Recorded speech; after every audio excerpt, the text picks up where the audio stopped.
देशातील लाखो विद्यार्थ्यांच्या भविष्याशी खेळणारा हा जो काही प्रकरण या ठिकाणी घडलेला आहे ते अत्यंत निंदनीय आहे।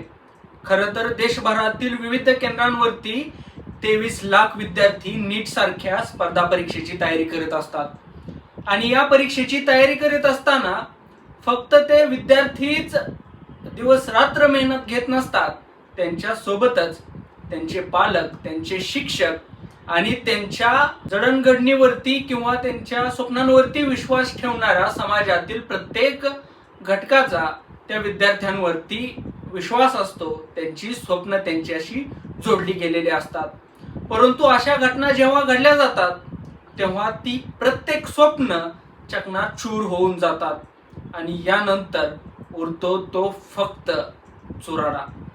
खरं तर 2024 मध्ये देखील नीट परीक्षेमधील जी काही पेपर लीकची समस्या होती, ग्रेस मार्क सिस्टीम होती आणि व्यवस्थापनामधील सुमार दर्जा होता, या प्रत्येक गोष्टींवरती आवाज उठवणारा एक देशव्यापी आंदोलन प्रत्येक केंद्रांवरती सुरू झालेली होती।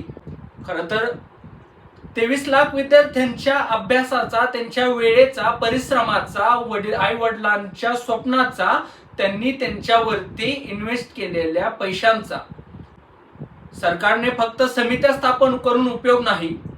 राधाकृष्णन समितीने जी काही अहवाल सरकारला सादर केलेले होते त्या अहवालांवरती अजून सुद्धा काहीही कार्यवाही करण्यात आलेली नाही।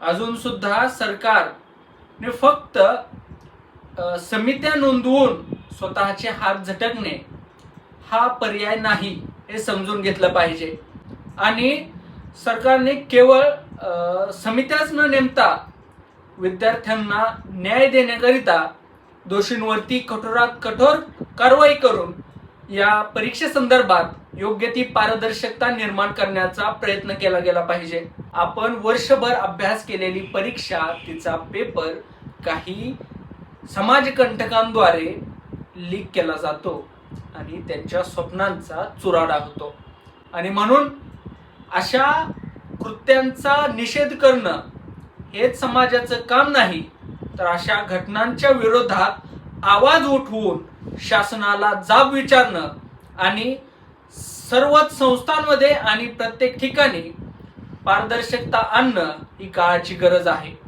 म्हणून मी सरकारला जाहीर आवाहन करतो की त्यांनी योग्य ती पावलं उचलून या विद्यार्थ्यांना, त्यांच्या पालकांना आणि शिक्षक वृंदांना न्याय देण्याचं काम कर। जय हिंद।